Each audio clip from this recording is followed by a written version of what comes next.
By the time I was 12, my aunt, she taught me how to sew on a sewing machine, girl. It was over. Game changing. Over. And then by the time I was 14, I made my first $600. I was a professional. I turned pro at 14. You took one of the questions out of my mouth because that was going to be, when was your first paid gig? 14. 14 years old. 14. I've only told my story 2 other times. I'm in my 70s. I've been around a long time. Mm-hmm. I got a lot of story. I've lived a big life, personally and professionally. We don't always get this opportunity. I'm a backstage girl. I'm a behind the scenes girl, and I like it back there. It's my comfort zone, but I want to do some other things now. I have another chapter to write, and I got to be out front in order to do this. Yes. And to have a platform, to have some place to go to tell your story, it's priceless. It is literally priceless.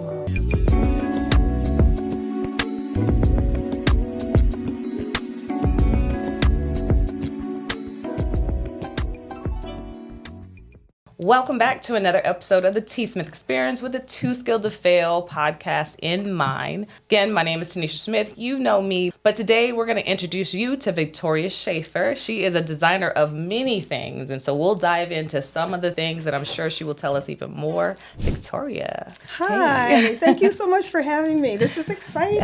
I'm so glad. I mean, in the conversation I had when I first had with you, now actually before having a conversation with you, the person who connected us together was so excited for us to meet. Right. And I'm like, what's the excitement? You know, I know.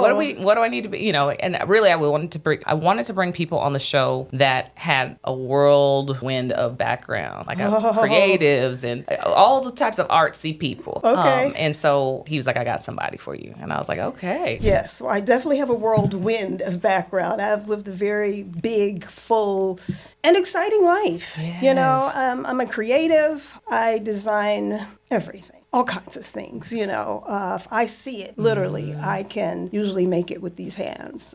Fashion, costume, interior decorating, event decor, shoes, bags, hats, you name it. That hat is amazing, by the way. Thank you. I spotted it right in the lobby. I was like, she did that. I know she made that hat. She made that hat. That is beautiful. I love actually seeing stuff online where people actually, from start to finish, creating something. Are you doing any of that online? No. Well, the clientele I have, the things that they're entertainers, you know, celebrities, and they want their stuff private, and, you know, it's custom and bespoke and couture and all the things. Amazing. So I keep their stuff private. And me, I used to be painfully shy. So me, like, getting online and showing somebody how I do what I do is probably not my wheelhouse. But the things that I design for myself, you know, it's just, what would that look like? You know what I mean? It just happens in the moment, or I have an event or something that I want something special for. It takes me more time to go and shop for something than it would take me to make something. Right. It's not worth my time most times to go and shop because I'm looking for that thing that I'm going to have to flip anyhow. Absolutely. I usually could not take something straight off the rack and put it on my body. It just needs some Victoria in it. It needs a little Victoria in it. Right. Here's the thing. I am loving the fact, I mean, one, you talked about being a celebrity designer and creating things for celebrities, so we're going to definitely dive into that. Okay. But I wanted to say, when I was a kid, I would create things or cut up things secretly because my mother didn't want you cutting up clothes. You know, my mother put stuff on layaway until and we got it in. So no way in the world she wanted me to cut stuff up. But I knew early on that I had this creative bug in me that had to be put to rest because my mother was going to cut me up if I kept on cutting up my shirts. But now as an adult, I find myself every little thing, I'm like, well, let me just tweak that a little bit. Let me just stretch that a little bit. Let me add some jewels to that. Oh, this brooch broke, but I can use this pendant and I'm going to save it for something else. And so I'm constantly saving things for that something else. And so I can imagine that's what you do at home. And listen, I have a studio in my home, but if I did not work at home, I would have so much space because all the stuff, like you're saying, that you save because you know at some point you're going to say, where is that bracelet? Right. I need that on these jacket lapels or whatever. You know, I do the same thing. And, you know, I do purge, but there are so many things that I would have so much more space to live in. And I have a lot of space, but, you know, half of my condo is taken up by, you know. Yeah, but it's your creative space, though, too. And you can sit there and you're in a space of something that you love to be able to do. I feel like I can be amongst a bunch of, I love organization, but I feel like it's my type of organization to where right now I have camera equipment all around my house on different floors for different reasons. Right. I need this background on this backdrop on this wall needs to be for this. This is for this. And here we have lights and set up for, and you know, here. I call it an organized mess. You know, it might be a mess to somebody else, but for me, I know where everything is, and it has a purpose. It has a purpose. If it's there and it's at a place, maybe I haven't had time to put it away just yet because I used it outside of my workspace. But you know, I'm a stickler for being organized, so I have my organized messes here and there too. Well, we gotta creative people do. You have to. They do this. I mean, I'm learning in all aspects, from the music side, from arts, and actually physical art. And I feel we're all artsy and creative here in the space that we have on the show. Now, how did this artist become such a creative and artist? Let's go back to Victoria and digging into that past. Well, when I was a kid, my grandmother taught me how to sew by hand when I was 7 years old. By the time I was 12, my aunt in Philly, I'm from the East Coast, I'm from Harrisburg, Pennsylvania. Philly's about 100 miles away. Okay, shout out to Philly. Yeah, hey Philly. So I would spend my summers in Philly with my aunt, right? Well, when I was 12, that summer, she taught me how to sew on a sewing machine, girl. It was game changing. Over. And then by the time I was 14, I made my first $600. I was professional. I turned pro at 14. You took one of the questions out of my mouth, because that was going to be, when was your first paid gig? 14. 14 years old. 14. And then, so I basically could sew most of my life. I started at 7. By 14, my friend Sheila Green, her aunt, was retiring, and she was taking a trip around the world. And this is in the 60s. And in the 60s, women didn't wear pants in public. You might wear them at home. You might wear them in your garden, but you're not wearing them to the grocery store, to work, or to church, or anything like that. But she was spicy, and she wanted to wear whatever she wanted to wear. She was taking a cruise around the world. And so Sheila said, well, my girlfriend Victoria, she sews really good. Maybe she can help you, Auntie. So sure enough, she introduced us. And I was like, yeah, I can do that. And so I made her these palazzo pants, girl, because it's, you know, palazzo pants are really wide. Flowy. So you got to really look to see if it's a skirt or if it's pants, you know. So I made her these fabulous palazzo outfits. And she literally sent me a postcard from every port around the world telling me that she was the belle of the ball. That is awesome. That was the beginning of my career. That was definitely reassurance. Yeah. Like, I did something. Did she like them? But not only did she like them, did she share them with the world? Yes. Right?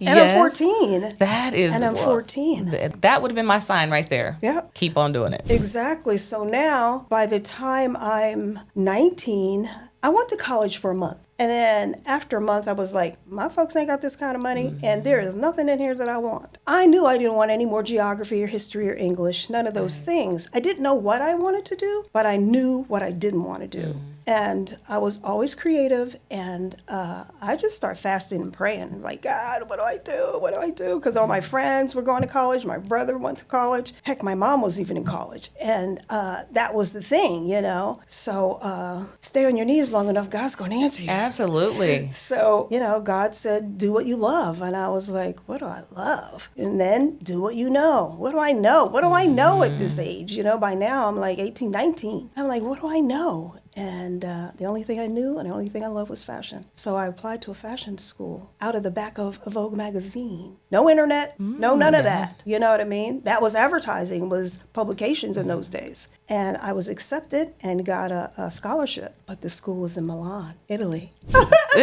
Wow. Wow. the but was I could get there, but I couldn't afford to stay there because I couldn't get a visa to work because I was too young or whatever, American. There's a lot of hoops to that. Exactly. So I said, well, okay, I'm not going to do that, but it put a bug in me. Well, maybe school is what I want to do. But remember, I started at 14 and now I've been designing for at least 5 years. I never stopped. So I applied. By now, I'm in Cali. I'm in LA. I applied to a school in San Francisco, and I get in. So I moved to San Francisco. I go to San Francisco School of Fashion Design, and well, it was another sad situation. They kicked me out after 9 months. I was too advanced. They're like, "What are you doing here? Are you hiding?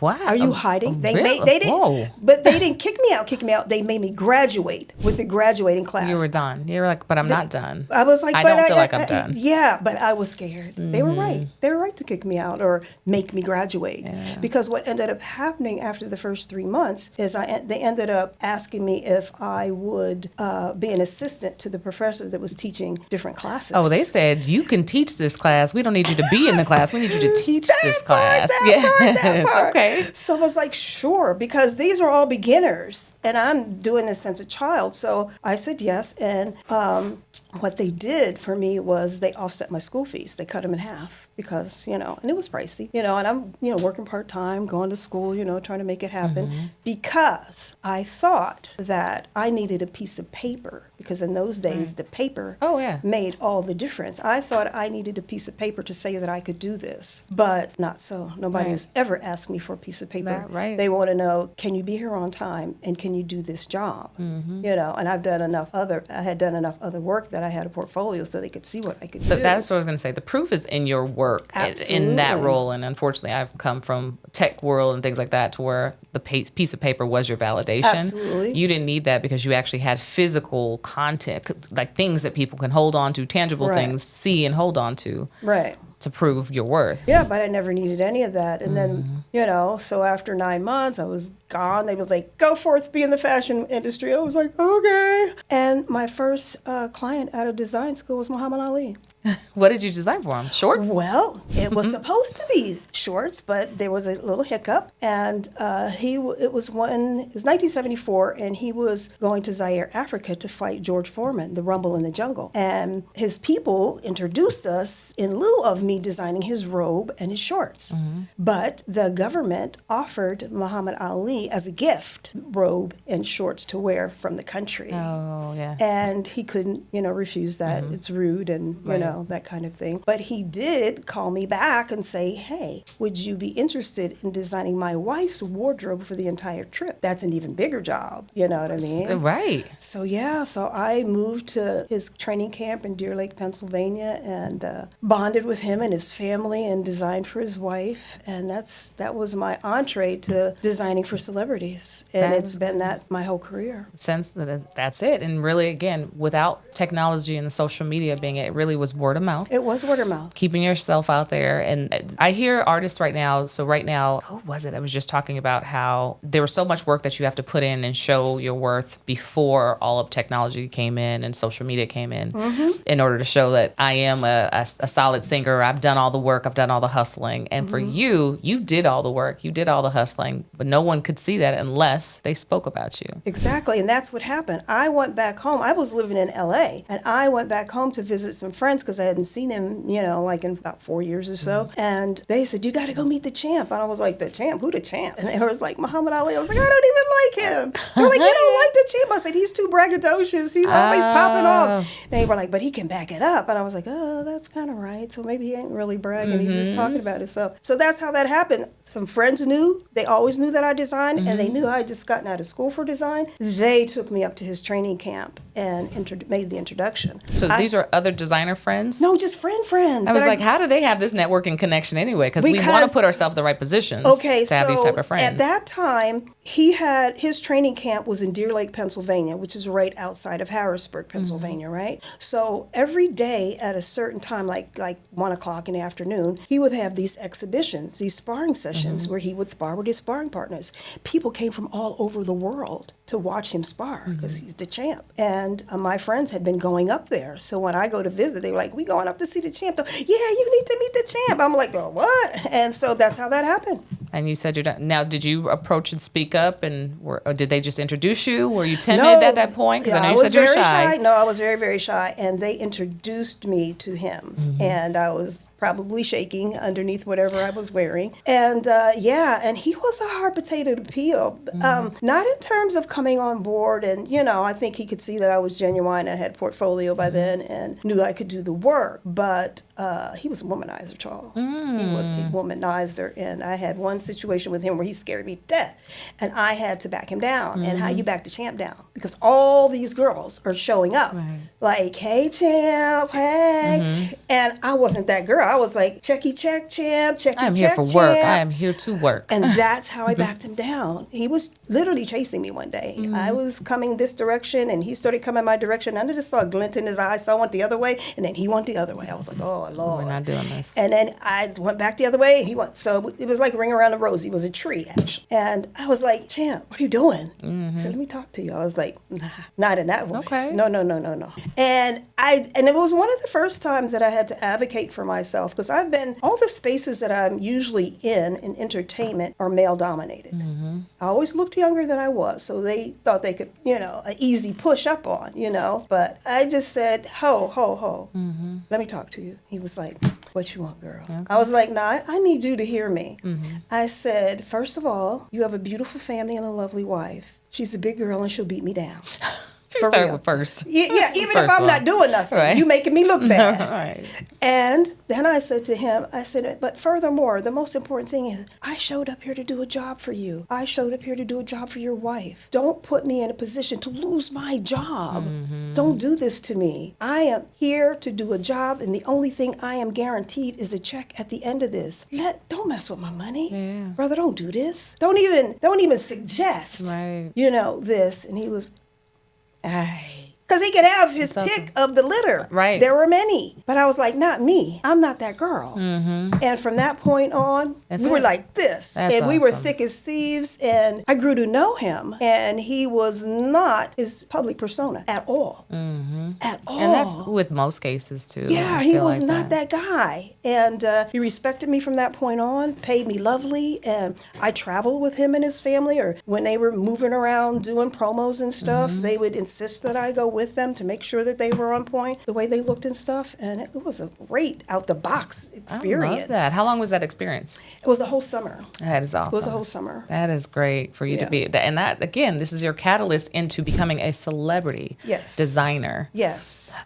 Put that into, on a marquee, if you will, the celebrity designer here. And then it's magazines and putting yourself out there. I'm not sure how you did promotions after. Did you ever look for an agent to book you work after that? No. Because you know what? You know who I am when it comes to the kind of artist I am?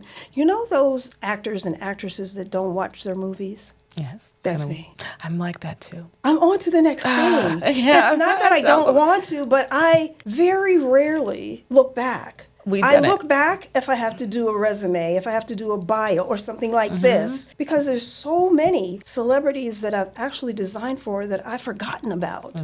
I was having a conversation with a friend the other day, and he was like, well, what about Tupac? I was like, oh my gosh, I so forgot about Tupac. You work with Tupac? Yes, I spent a whole week with Tupac. That's awesome. You know what I mean? I've had such an incredible career, and I only care about the work. I only care about the work and pleasing my clients, and my clients walking away feeling elevated and happy and confident in their look, There aren't a lot of jobs that people have the ability to take a person that's like here, like, I'm not sure about that, to, oh my God, this is so fabulous, I love this. And they go from feeling like, I don't know what I'm supposed to look like, to like, yeah, I am that chick or I am that dude. You've done that. You've elevated them to a plateau they didn't think they could be at. I don't need anything after that. Of course, I need my check.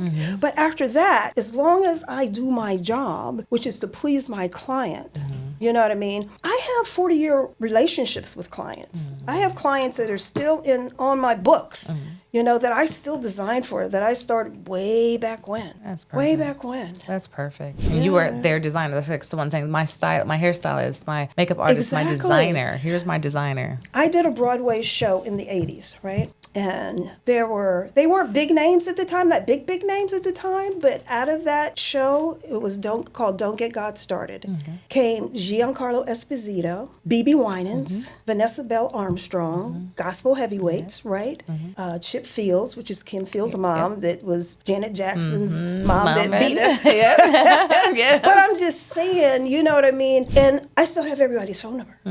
You know what I mean? I have something on a mannequin in my studio right now that belongs to Vanessa Bell Armstrong. I've never burnt a bridge. That's awesome. I've never burnt a bridge. And that's how you keep yourself in the know and keep people to keep your name out there. I mean, you could be in there with your name in the mud. Yeah, absolutely. But to keep your name in there and people keep on referencing back, you said 40 years of clients just still kind of maintaining and keeping your name out there is amazing. So, I mean, I would love to make sure you stay in publications. How do we keep you out there?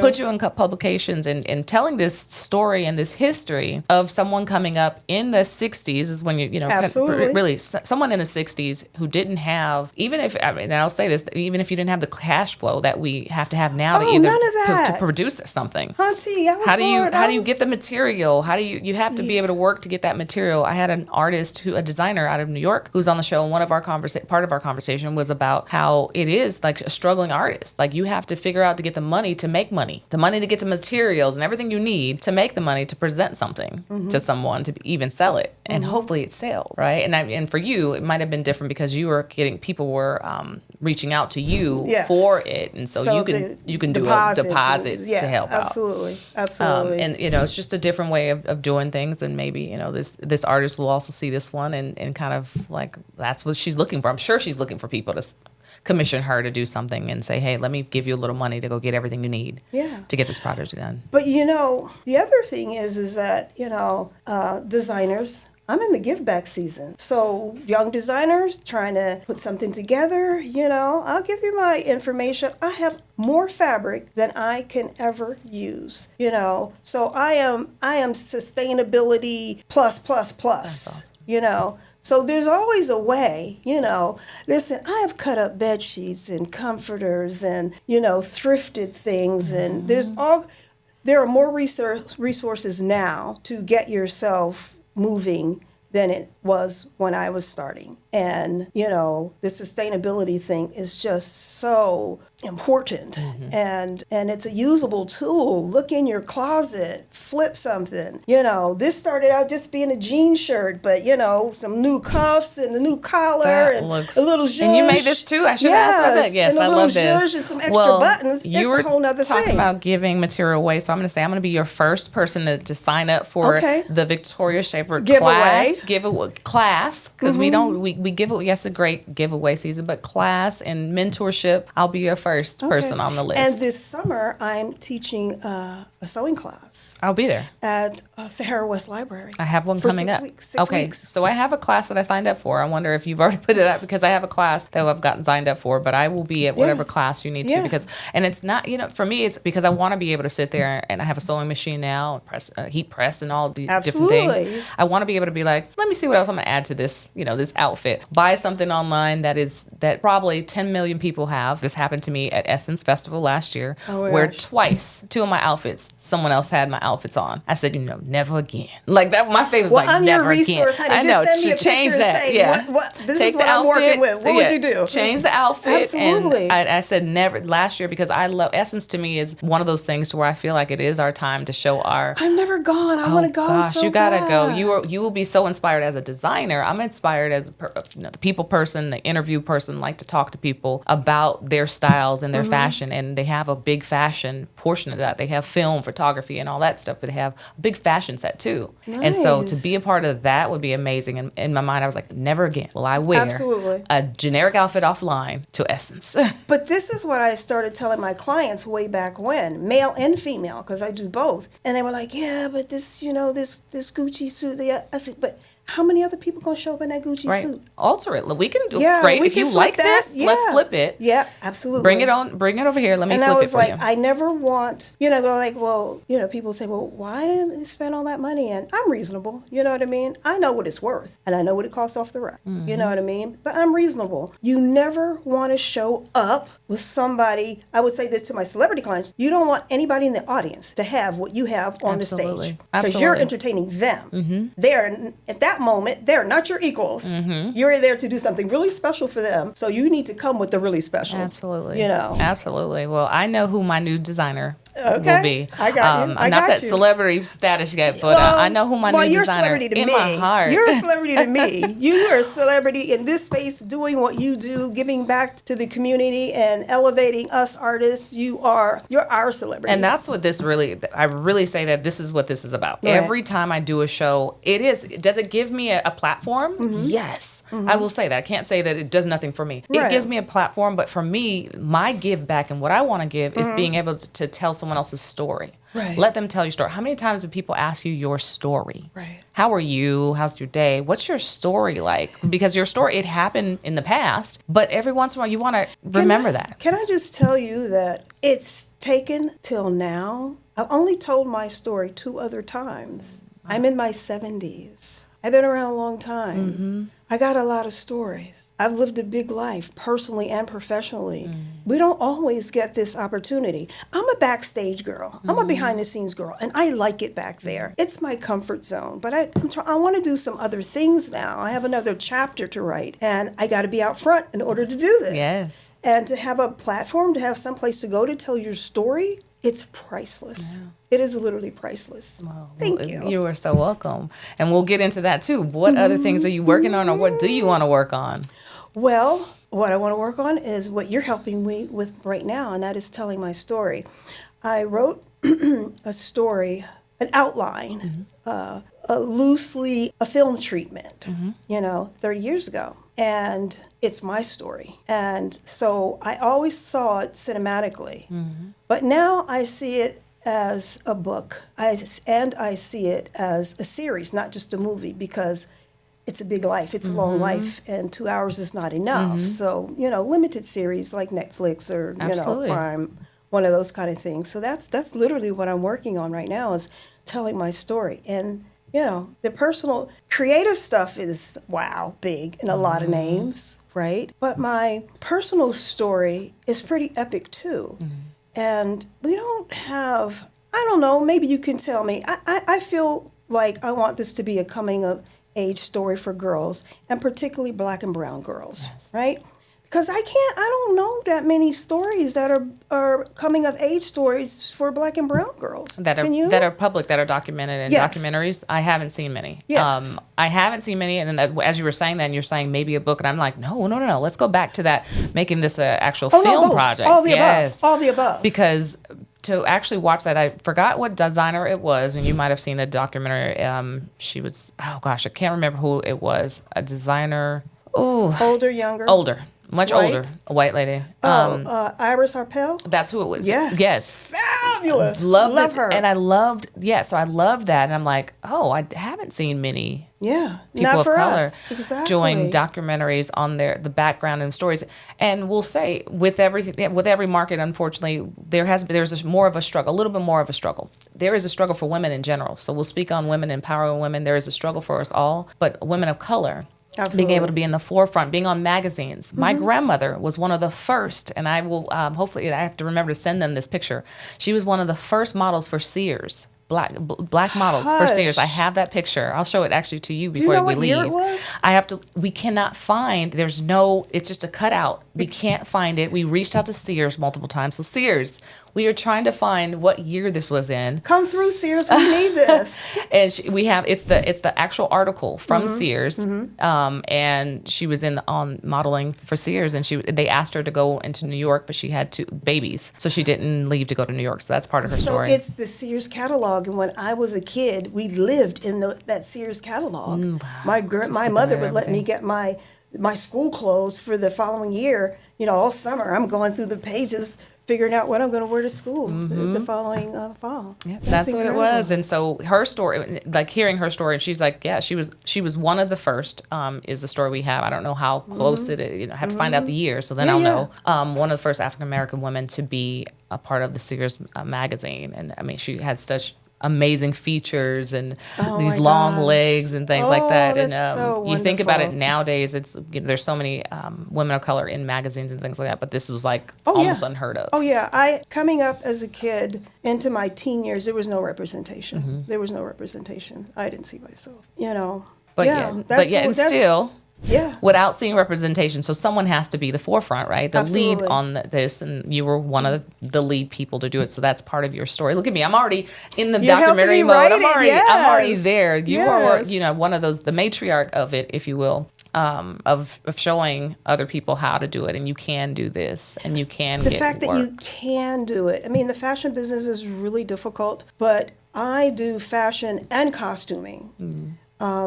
I've done both pretty much always, you know what I mean, for a long time. I was trying to think of when costuming started and fashion took over, but I kind of always dabbled in both, you know. But, if you're creative and, you want to do fashion, there's so many areas of fashion that you can get your feet wet in. And where you start out definitely does not have to be where you end up. No. So don't have an ego, and you're too fabulous and you're too talented to start as a dresser on a show on the Strip, Absolutely. I started, when I first came to Vegas, Vegas has been very good to me, by the way. I have had more opportunities in Vegas than I would have ever had in New York and LA, and I lived in both of those places and worked in both of those places. But Vegas was a place where I could work consistently. But I took a job on a show on the Strip that was the biggest production show at the time. It was called E.14 in the mid-'90s. And I did an interview, and the guy says, who ends up being my friend and still my friend to this day, "Oh, you're overqualified." And I'm like, well, and don't ask me where I got this from. Well, if I'm overqualified, then that means that I can probably do a better job for you than anybody you already have. Boom, boom, boom. Mic drop, yeah. And he said, I never thought about it like that. And in my head, I was saying I didn't either, but I had to come up with something. You were not going to X me out. Yeah. Because they were looking for somebody, but don't let that be the reason that I don't get the job. And the job was for a wardrobe attendant. What a wardrobe attendant does is you dress the people that are going on stage. Right. And you maintain the costumes for the people that are going on stage. Multi-million-dollar costumes, mind you, but that's what you do. Some designer is saying, well, that's beneath me, I'm not doing that. But that job afforded me to now have Nike as a client, to have Armani as a client, to work with Dolly Parton and Usher and all these other people that come through Vegas, you see. So don't be so grand that, I don't do this. Because the I don't do this is going to keep you from doing the this that you want to do. I've moved past this. There's a level of, no, I need to do this and get paid to do it. Because there's a lot of stuff we do early on just to get ourselves out there. But now we're at a level, you are Victoria Shaffer, you have a background, you work with a Muhammad Ali already. Oh, yeah, no, I came asking for the checks. Right, you came, I want to check when I'm doing this, don't get me wrong. But I have done a ton of free stuff, and depending upon the circumstance and the level of love and or respect I have for somebody, I will still break you off and do something free. Because it's not about the money every time. There are certain situations where it's absolutely about the money. But there are have been and will be continue to be, because you got to give back. And then if you love somebody, what are you going to say? No, I am not tailoring that shirt for you. Go buy another. It comes back tenfold, and it doesn't have to be necessarily from that person that it comes back to you, but because you are, and this is my whole universe conversation, because you are putting things out in the universe, it comes back to you in so many other ways. It might be even something not designing. It might be something else different. Absolutely.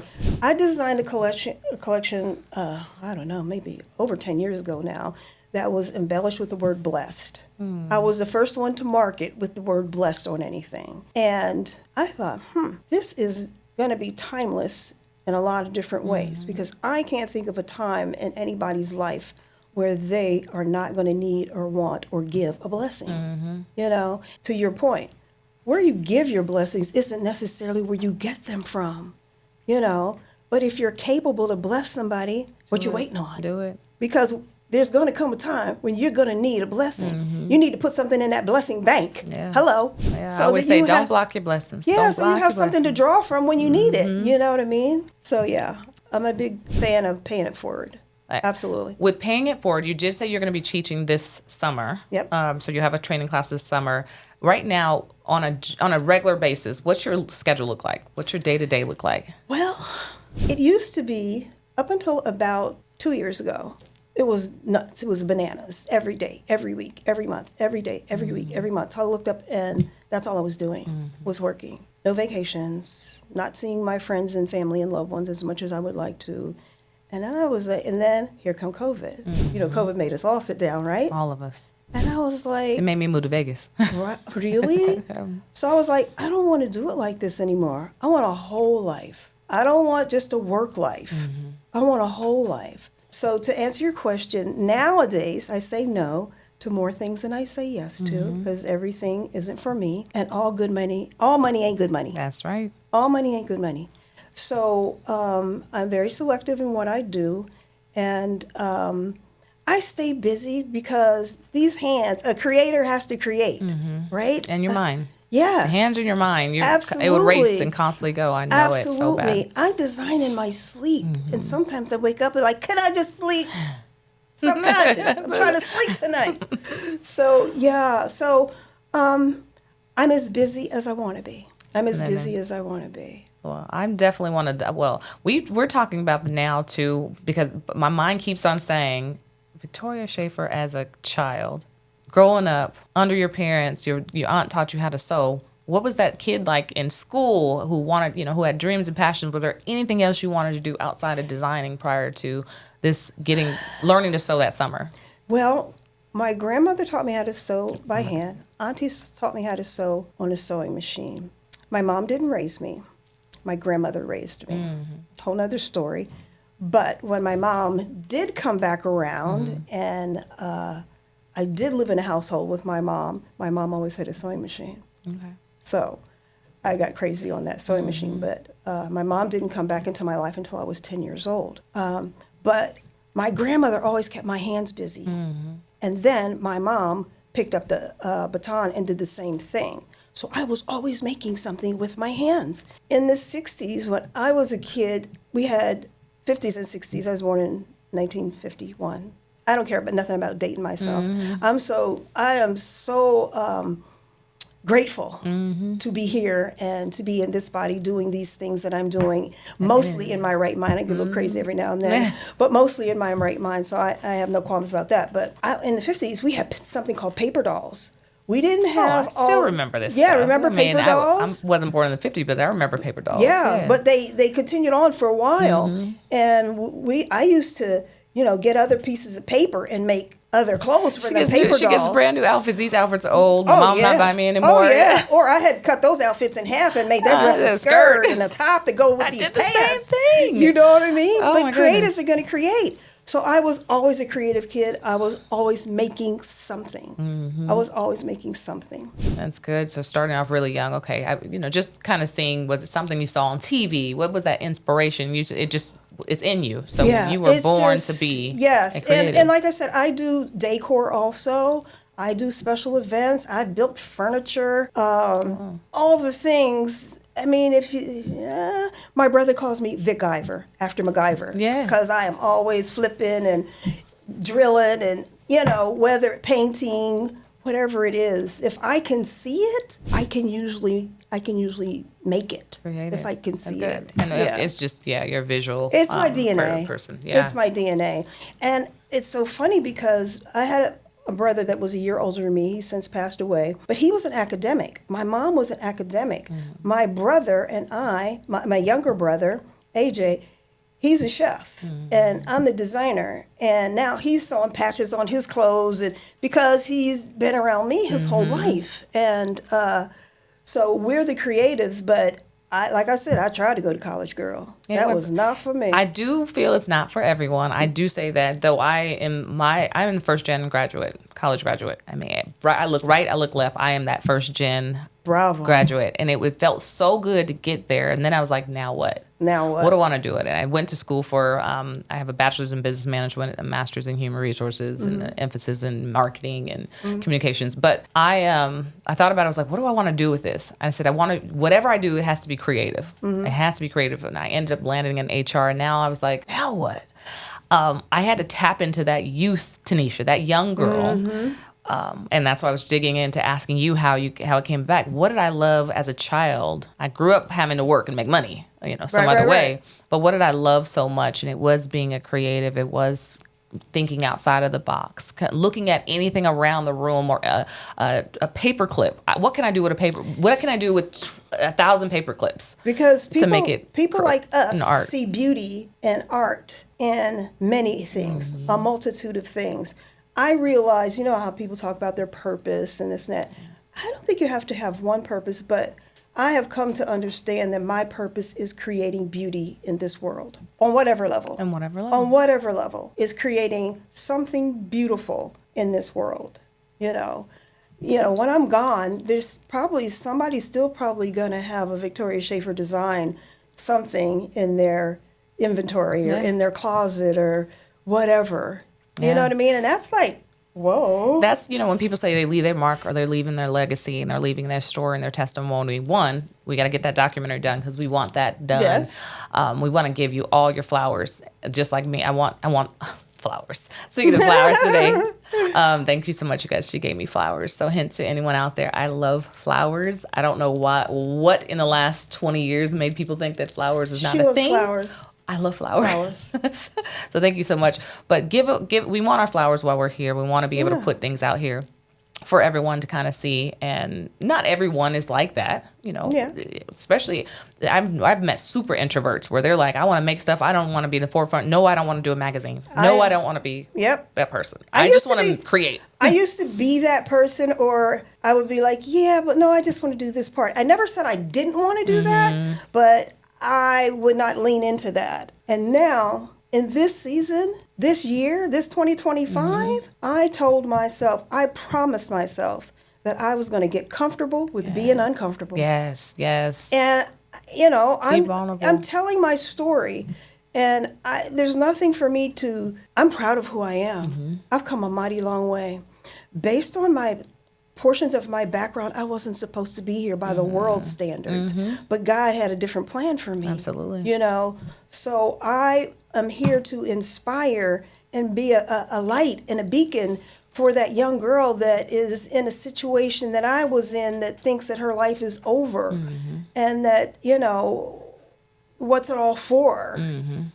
It's to get this far. Absolutely. Keep waking up. Absolutely. Keep waking up. Things change, and, depends on how people feel about faith, call it whatever you want to call it, but I believe in something higher than myself. I call it God. You might call it Allah or Buddha or whatever, but there is only one entity that created all of us, all of this. You know what I mean?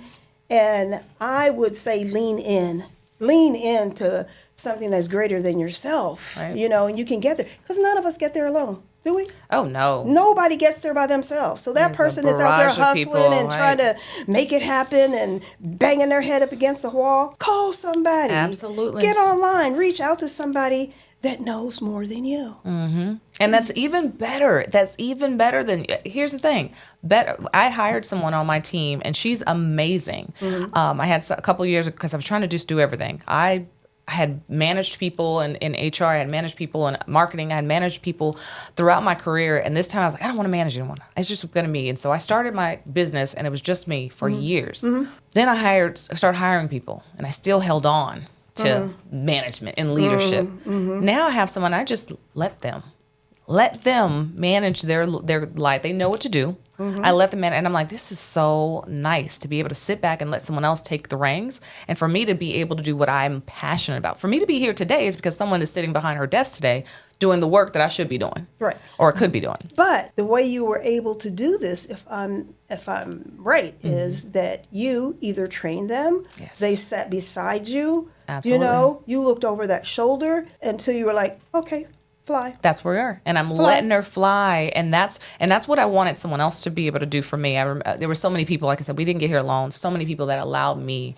to fly once they gave me enough. Once I showed them that they were confident enough that I could do the work. Yeah. That is what got me where I am today. And those are things that you think about, like, oh, I remember that time. This person was out on a leave, about to go on a leave app, and so they trained me. That's an opportunity. Right. Absolutely. And I remember, let me tell you, I remember being in the office and saying, I don't want to do their work. I'm not getting any extra more. They get paid $50,000 more than I get paid. But you were doing that for you. You wasn't doing that for them. And I didn't. And as a 20-something-year-old, I didn't realize. And I say it all the time to people. When I was in my 20s, I didn't realize. I hear, and me being on the side that I'm on, being the HR lead for multiple clients, I hear it all the time. I'm doing someone else's work. No, you are getting paid to get trained. You're putting your 10,000 hours in, honey. You get paid to get trained, though, too. You're not doing it for free, even if it's not where they're at. You are getting free training, on-the-job training. And when you're ready to go, you'll know it. Get up and go. And sometimes when you don't know it, somebody else, like my instructors, will tap you on the shoulder and tell you you're ready. It's time to go. Time to go. Put that fire underneath you. Absolutely. And even though you don't want, no,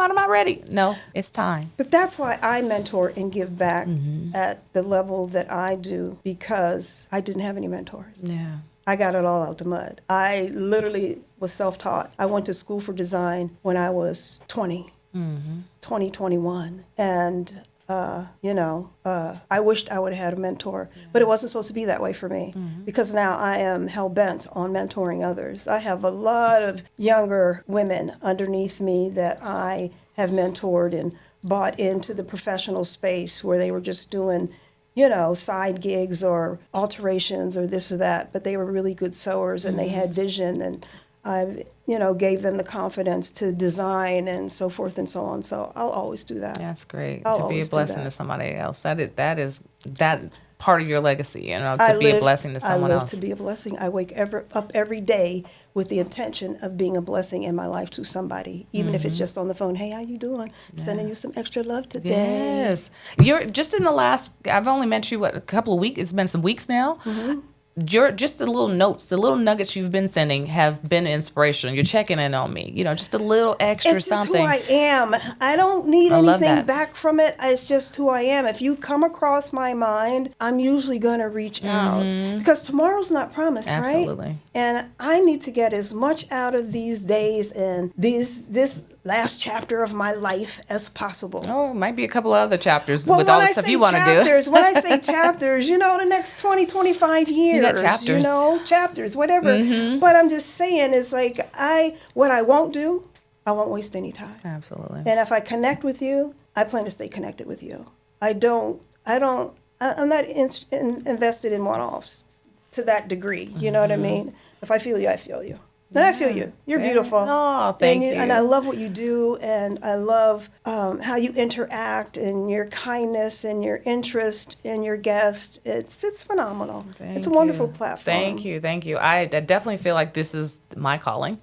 I didn't know what it was. I was like, I don't know if it's my talents, my gifts, what is it that I'm doing? But this is definitely something I'm so passionate about, just kind of getting to know people and hearing about their stories, because I feel like it inspires me to keep going, to keep doing what I'm doing.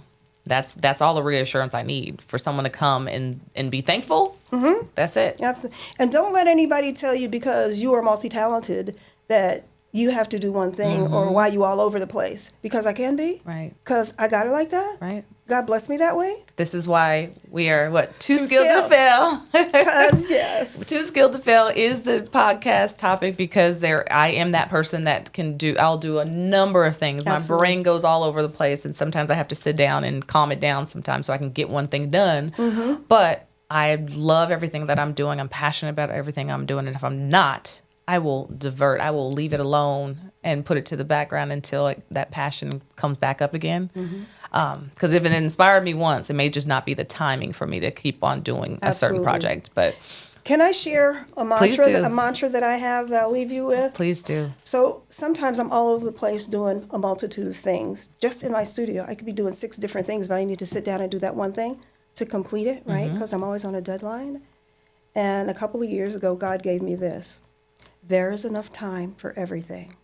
there's enough time for everything. And I say that to myself. Sometimes I have to repeat it over and over and over because it calms me down and it creates a space for me to focus and not feel so anxious about something that I'm not getting to. There's enough time for everything. Time for everything. Okay. And I'm going to use that. It's because helpful. It'll bring you back to the one. It'll center you. I think what we do too, this is something I went to Oprah's A Life You Want conference, and I can't remember who said it, but basically it was about talking our way into things like, I'm tired. Stop saying I'm tired all the time. I'm tired. I'm tired. I'm frustrated. It's changing those words. So if I start saying I don't have enough time in a day, if I keep on saying that to myself, I'm going to believe it. I'm never going to have enough time in a day. And when you're tired and you know you're tired, just change the verbiage. Just say, I need to rest. I need some more sleep. Right. Because that's just flipping it another kind of way. Get your sleep, but you're not constantly saying, I'm tired. Because you're talking yourself into being more tired. I'm talking myself into that. So thank you so much. We need more than an hour, but what we'll do is continue our conversations personally and professionally too, but continue these outside of here because there's so much I want to just like suck out, and know and learn. I want to have this big conversation with you, and you decide whether we do it at another time on camera or not. I want to talk about our teenage years. I want to talk about 15 and 16. Let's do that here. Because that's part of my story. This is amazing, and we talked about that. We said that's part of our story, and we did talk about that it'll be multitude, but let's do that. Let's have this as a series. Yes. I would love to have you, and we'll continue. And I'll say it on, we're saying it on camera here, and I want this to be a part of it. Don't edit this part out. I want us to continue this because we all need mentors, and I felt already, for whatever it is, our connection is going to be longer than us meeting here. So I'll be the griot. Okay. Thank you so much again. Me. Please share with the audience where they can find you on social media or contact you in any other way. I am on Instagram, Be a Blessing, BE_a blessing, VSD, Victoria Shaffer Designs, VSD. I also have another Instagram where I just design tablescapes, just private dining tables. And that is VSD Dining Tables. But I'm around, Victoria Shaffer Designs. Just look for me, you'll find me. All right, there you have it. Victoria Shaffer, thank you so much for being on the show. Thanks for having me. We will be back with another episode of Too Skilled to Fail, T-Smith Experience with Victoria Shaffer in the future, the near future. Absolutely. So stay tuned. Thank you so much. All right. Thank you.